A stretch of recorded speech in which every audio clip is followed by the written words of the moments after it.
kita akan bahas apa itu bid'ah.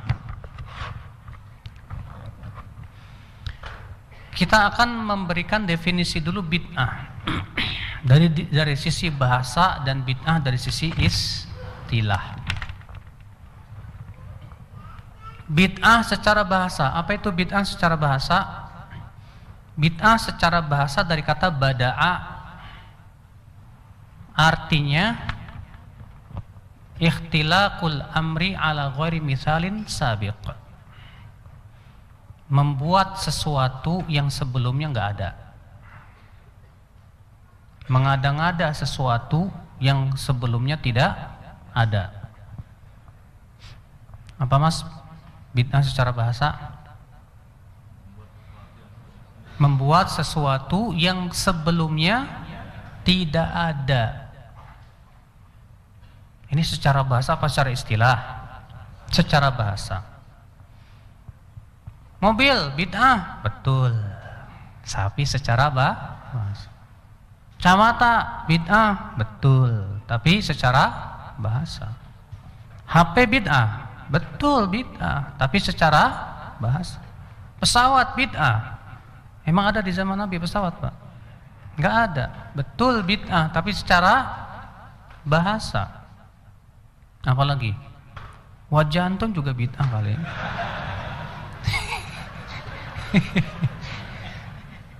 Ikhwatul Islam, iya.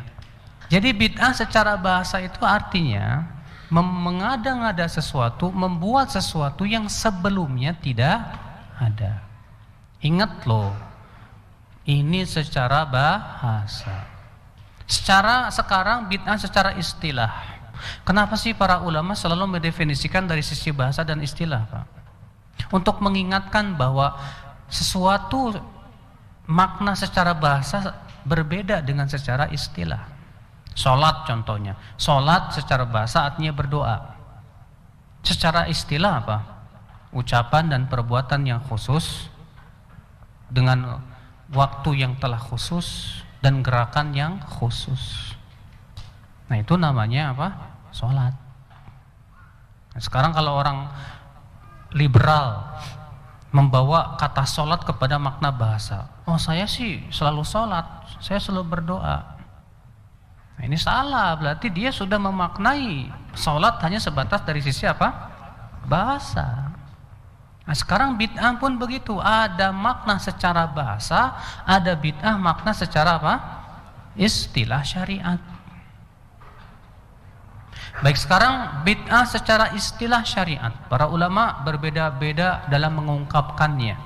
Namun yang paling bagus adalah ungkapan al-Imam Asy-Syatibi rahimahullah dalam kitab beliau Al-I'tisam. Beliau mengatakan al-bid'atu hiya tariqatun ibaratun an tariqatin fid dini mukhtara'ah tudahi syar'iyyah yuqsadu bis suluki 'alaiha al-mubalaghatu fi ta'abbud lillahi subhanahu. Ungkapan tentang tata cara dalam agama. Ini tolong ya, kata-kata dalam agamanya dikasih bold nih. Kasih baris bawah kayak garis atas kayak terserah. Yang jelas ini penting sekali, kata-kata dalam agama.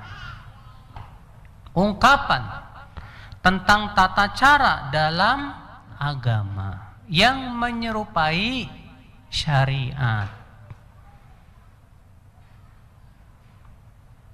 dan dibuat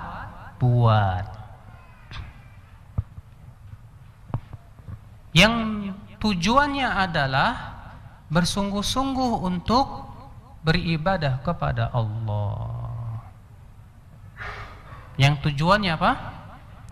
Bersungguh-sungguh dalam rangka beribadah kepada Allah, bertaqarrub kepada Allah. Baik, kita akan sedikit syarah definisi ini. Kata beliau, bid'ah itu adalah tata cara dalam agama. Tolong perhatikan, ini penting banget nih Pak, dalam agama. Kenapa beliau mengatakan bahwa bid'ah itu adanya dalam agama, bukan dalam Bid'ah secara istilah, maaf ya, kita sedang bicara bid'ah secara istilah. Adanya cuma dalam agama. Kenapa masalah dunia? Karena masalah dunia itu pada asalnya boleh, Pak. Dalilnya surat Al-Baqarah ayat 29. Allah berfirman, "Huwallazi khalaqalakum ma fil ardi jami'a." Dialah Allah yang telah menciptakan untuk kamu apa yang ada di muka bumi ini. Para ulama usul fikih seluruhnya mengatakan ya bahwa ayat ini dalil yang menunjukkan bahwa yang berhubungan masalah dunia pada asalnya boleh, nggak apa-apa. Antum bikin HP, kayak mau bikin pesawat, mau bikin mobil, silakan, nggak masalah. Pada asalnya boleh, masalah dunia itu halal. Antum mau bikin kue yang sebelumnya nggak pernah ada, ya. Antum mau bikin masalah dunia silakan, selama itu bermanfaat untuk kehidupan manusia, asalnya halal. Sedangkan masalah agama, karena agama ini milik siapa? Agama milik Allah. Syariat hanya milik Allah. Yang berhak mensyariatkan agama Allah. Karena agama ini milik Allah, sebagaimana Allah berfirman, "Ala lillahi dinul khalis." Ketahuilah milik Allah lah agama yang murni ini. Berarti milik Allah adalah agama ini milik Allah. Karena itu milik Allah agama ini, yang berhak membuat syariat siapa? Allah. Manusia punya hak? Tidak punya hak. Kalau ada perintah dari Allah, laksanakan. Kalau tidak ada perintah dari Allah, jangan dulu. Iya. Karena ini agama kita, ini agama milik Allah. Makanya Pak, Rasulullah SAW nggak pernah berani bikin syariat dari dirinya sendiri. Rasulullah nggak pernah berani, Pak. Pernah ada datang ke Rasulullah seorang laki-laki ketika haji nih. Ya Rasulullah, rambut saya ini banyak kutunya. Iya. Dan saya udah nggak tahan. Ternyata kutunya berjatuhan, Pak. Saking lama, saking banyaknya jatuh. Bagaimana ya Rasulullah? Bolehkah saya mencukurnya, sementara kalau sedang ihram kan nggak boleh cukur rambut? Gimana ya Rasulullah? Maka Rasulullah pun diam. Kemudian diturunkan padanya wahyu. Setelah itu Rasulullah bersabda, "Mana tadi yang bertanya?" "Aku ya Rasulullah, cukur rambutmu dan bayar dam." Ternyata Rasulullah nggak berani menjawab, kecuali setelah dapat wahyu. Ada pernah suatu ketika ada seorang laki-laki datang ke Rasulullah, "Ya Rasulullah, tempat yang paling dicintai oleh Allah itu yang mana?" Kata Rasulullah, "La adri, nggak tahu. Saya mau tanya dulu malaikat Jibril." Nanya ke malaikat Jibril bilang nggak tahu. Mau tanya dulu sama Allah. Setelah Allah beritahu, baru malaikat Jibril kasih tahu ke Rasulullah SAW. Nggak berani Rasulullah jawab, Pak. Sampai nanya kepada siapa? Malaikat Jibril. Rasulullah itu paling nggak berani, Pak, untuk mensyariatkan sesuatu belum ada, sementara belum ada perintah.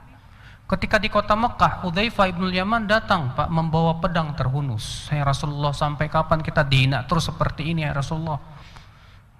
Ya, ayo kita berjihad." Apa kata Rasulullah? "Aku belum diperintahkan untuk itu." Nunggu perintah tetap Rasulullah juga. Dari siapa? Dari Allah Subhanahu wa taala. Iya. Kalau Rasulullah aja begitu nggak berani bikin syariat sampai ada perintah dari Allah, masa kita lebih hebat dari Rasulullah, Pak? Masa kita lebih berani untuk inovasi sendiri? Makanya dari itulah ya akhwal Islam, agama kita ini harus betul-betul menunggu langsung perintah dari Allah. Rasulullah aja nggak berani merubah-rubah syariat Allah, Pak, nggak berani. Rasulullah nggak berani nambah-nambah syariat kecuali dengan izin Allah Subhanahu wa taala. Iya. Maka dari itulah saudara-saudaraku sekalian, di sini Imam Asy-Syatibi memberikan batasan, memberikan apa? Ya, kekhususan. Jadi bid'ah secara istilah itu apa? Tata cara dalam agama. Bukan dalam masalah dunia. Bukan, karena masalah dunia pada asalnya apa?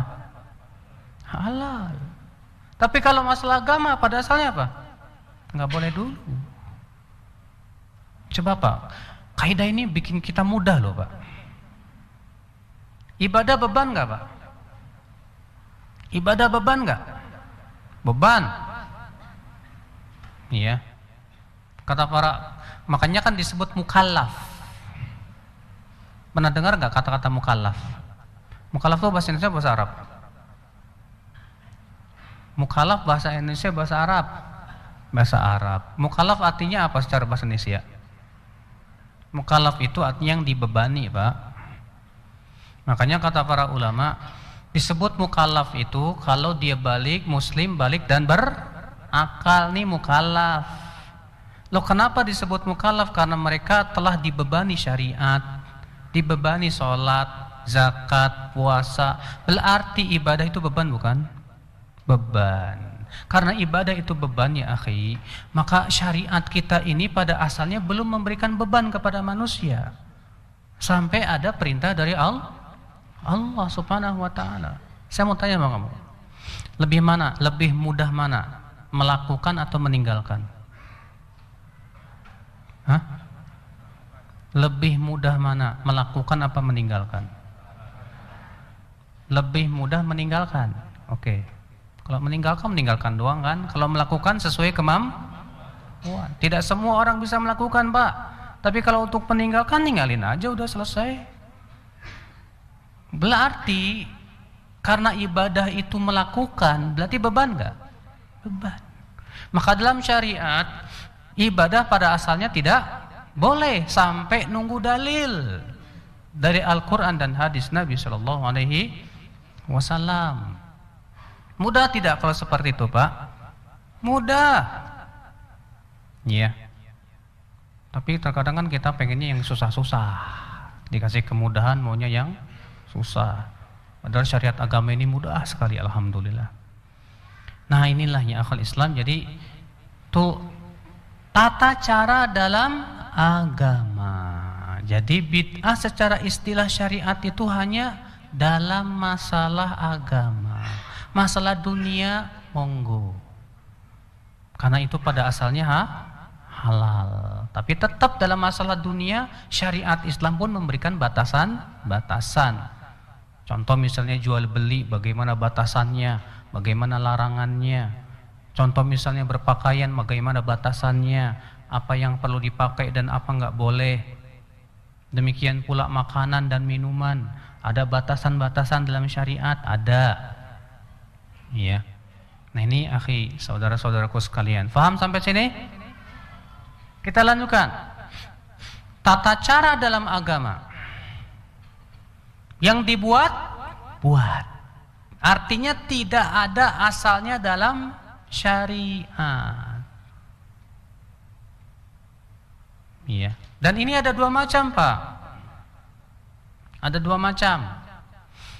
Macam yang pertama, memang asli nggak ada dari sononya.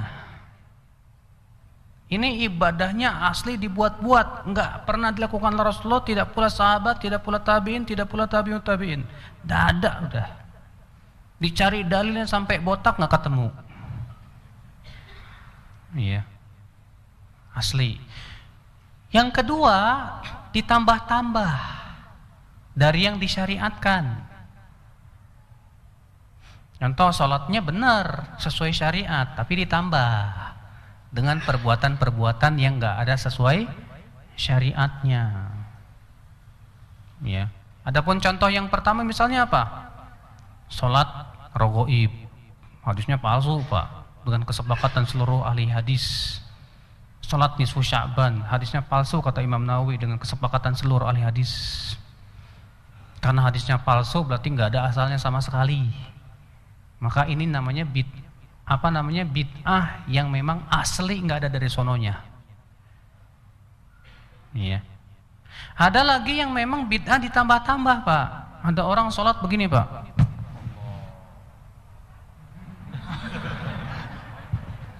Ada juga yang digulung-gulung.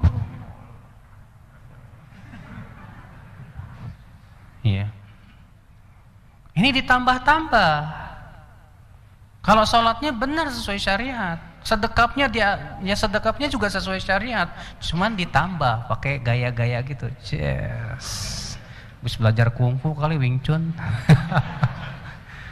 Iya. Diputer-puter. Nah, yang seperti ini pun tetap dikategorikan bid'ah. Kenapa? Karena masalahnya ini syariat agama, Pak. Dan syariat agama ini milik Allah saja. Hatta Rasulullah pun gak berani nambah-nambah atau merubah-rubah. Iya. Jadi bid'ah itu tadi apa?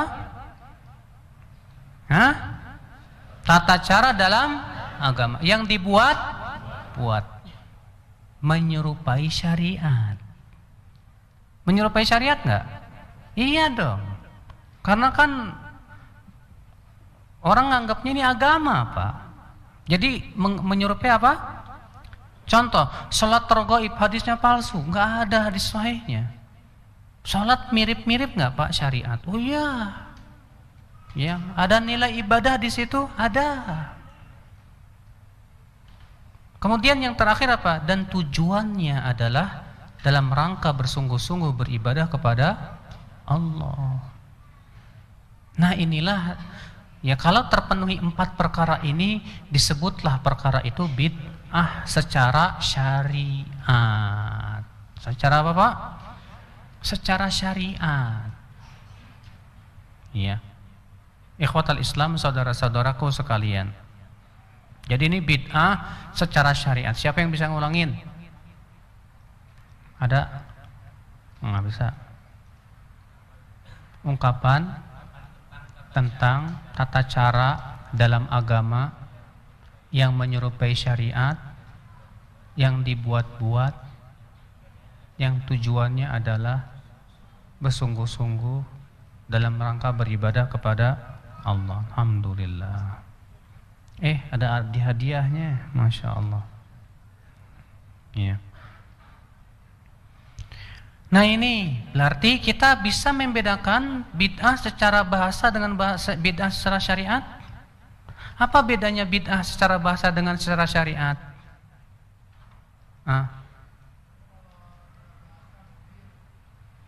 Itu mah contoh. Bapak nih,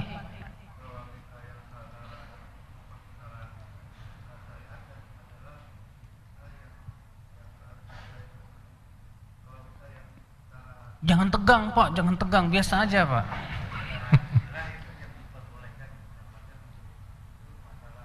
Kurang tepat, Pak, ungkapannya. Itu yang pakai kacamata.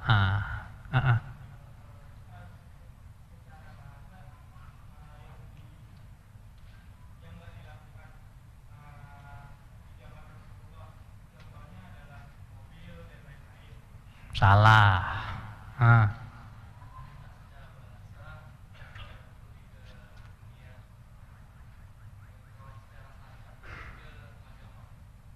Kurang tepat.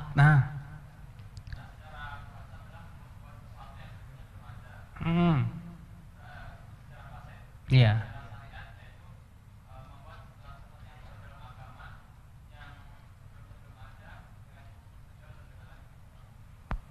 Iya, bisa lah. Bisa. Jadi bid'ah secara bahasa itu mutlak. Segala sesuatu yang baru ada dan sebelumnya tidak ada disebut bid'ah secara bahasa. Baik dalam masalah dunia maupun masalah agama. Semua yang baru ada, yang sebelumnya tidak ada disebut bid'ah secara mutlak udah. Tapi bid'ah secara istilah syariat itu khusus dalam masalah agama. Adapun masalah dunia pada asalnya apa? Halal dan boleh, nggak apa-apa, fadhol. Paham nggak, Pak? Ya, jadi bedanya itu bid'ah secara bahasa dengan bid'ah secara istilah syariah. Baik, kalau sudah paham sampai di sini, kita akan melanjutkan pembahasan tentang masalah bid'ah.